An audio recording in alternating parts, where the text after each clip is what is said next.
Hey there, I'm the MadCatster. Am I glad to see you here? Well, Colleen Ballinger, aka Miranda Sings, she's like the dumpster fire that doesn't stop giving. And she's now basically done something that's the cardinal sin of YouTube. She's doing a cash grab. I'm going to explain to you what I'm talking about. So buckle up and let's go.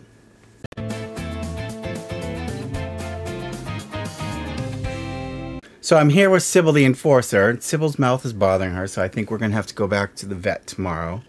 Although she's purring away, if you can hear her. And Sybil says, please like and subscribe. We're getting close to 20,000. I still need some more people to give me a hand. So if you please like and subscribe, and please turn on your notifications, that would be great. Because there's so much to talk about today, I'm making two videos. I'm making this one, and then I'm going to be making another one that will release tomorrow that's about some interesting developments on the Ace family front. So be on the lookout for that video as well. So let's talk about Colleen Ballinger. I mean, I think we're all aware by now of the incredible mess that's been going on with her and Adam McIntyre and other various people who have made allegations that they've backed up with receipts to give them credit about her really horrendous conduct and the ill way she's treated a lot of people. And, you know, instead of addressing it, we all saw her play her ukulele and she's trying to sing away her troubles. And instead of making a sincere apology, she basically made a mockery out of any hopes anyone had that she would have any kind of contrition. So I have no hope for Colleen Ballinger. And she's like, you know, you ever watch a movie where the car's teetering on the edge of the cliff and you've got to decide which way to go to keep the car from going over the cliff? Well, Colleen's like, she said, oh, my career isn't completely destroyed yet. So instead of going the direction to safety, she's gone in the direction over the cliff, and the car has gone over the cliff and exploded spectacularly. That would make any special effects person proud. We know that she came out, she made her apology.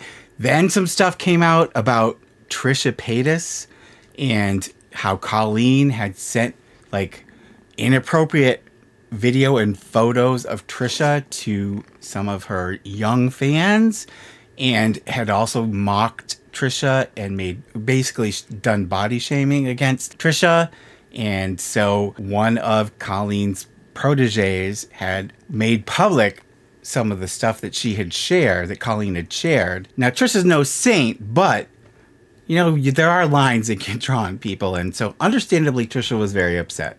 And she and Colleen back in May had just started this podcast together, and they apparently were on very good terms at that point.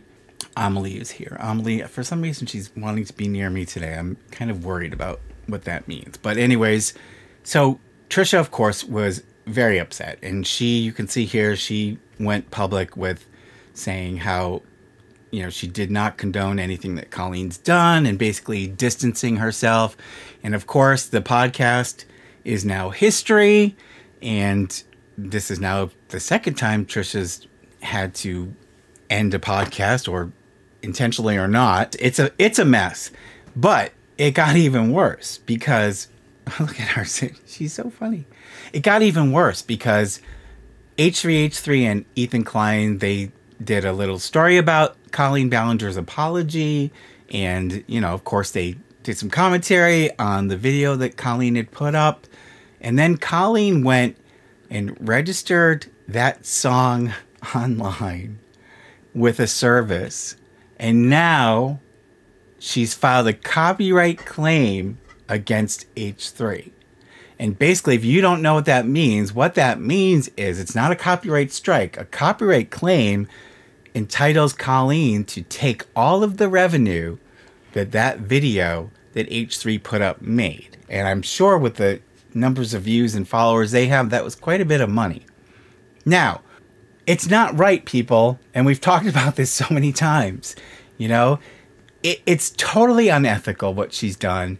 She's lashing out, and she's, instead of trying to repair some of the damage that's been done, she just keeps throwing more gasoline on the fire.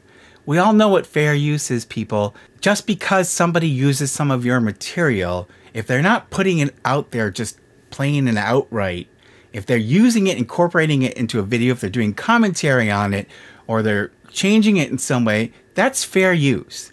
You can't do a copyright claim legitimately. Now, we've also talked about how YouTube is very lax in dealing with these situations. I, for one, don't think that they do enough. They allow people to continue to do this and to abuse the system.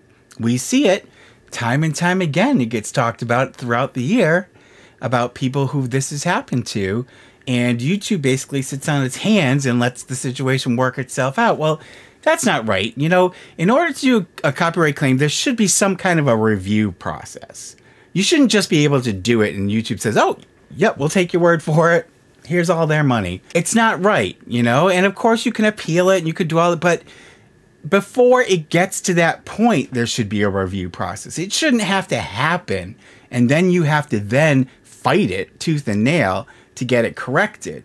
And, you know, I've talked about how the U.S. Trademark Office now has a new online small claims type court where you can go after these people who are abusing the system. It's a whole online legal process where you can sue them. And I think that, you know, if H3 isn't able to resolve this, they're one good example of somebody who should finally go the distance and use this new system and take her to court and get it finally resolved. I think that's the only thing that's going to finally make YouTube sit up and stop allowing this abuse to go on, is when somebody finally fights back and says, enough, you're doing this fraudulently and it's not right and it's got to end. So I don't know. We'll have to wait and see whether Colleen backs down. I know in some of these cases that eventually under pressure, the other YouTubers who have abused the system have finally backed down under pressure. But, you know, you got to think about all of the people who aren't at that level, who this happens to, who don't have that kind of support and pressure behind them to get these things fixed without going through the whole process. Those are the people I feel bad for. You know, it's the people like Ethan Klein who ultimately will win out because enough pressure is brought to bear and the situation is corrected. Colleen Ballinger is just hell-bent on absolutely obliterating any chance she has at any kind of a rehabilitation of her reputation. Let me know what you guys think down below. Also, I'm sure a lot of you have heard Shane Dawson is pregnant with twins. And as soon as I got that news last week, I went to church and said a novena. And I haven't stepped foot in a church in years. So that's how I took that news. God help those children. But that's just my opinion. Anyways, let me know what you guys think about all of this down below. Thank you guys so much. Again, look for my Ace Family update video that I'm recording now, but I'm gonna put it up tomorrow. So I don't want to put two up at once. You're gonna hear some interesting developments, and some of you are gonna be very much disappointed, even more than you already are in the Ace family, when you hear what's happened on one front. And I will update you on that. Thank you so much to all of our Patreon patrons. As always, thank you, thank you. We appreciate your support. You guys are the best. Thank you to our channel members. Every little bit helps, and these guys and I are very grateful for that. I want to thank somebody who sent some special goodies from the cat's Amazon wish list. So thank you so much to Joanne D, who was so very generous, and she sent us some treats. She sent us some catnip mice, which the cats are already playing with. She sent us this ball, which I am going to unwrap after. I wanted to hold it till I made the video. And Mary's sitting here eyeing it already. And she sent us this really nice brush that I was using on Chloe easier, and Chloe absolutely loved it. It made her coat so nice and shiny and got out the last of the spring shedding hairs. So thank you so much, Joanne D. Thank you to everyone who sends stuff from the Amazon wishlist. If you want me to give you a shout out, the cat's wishlist is down below. It's all stuff that they need and we use all the time. And we appreciate that support. You guys, again, check out my video tomorrow. In the interim, take care of yourselves, love one another, and I will see you in the next one. Pretty please. Subscribe, like, and hit the bell. I get a treat for every new sub. Thank you.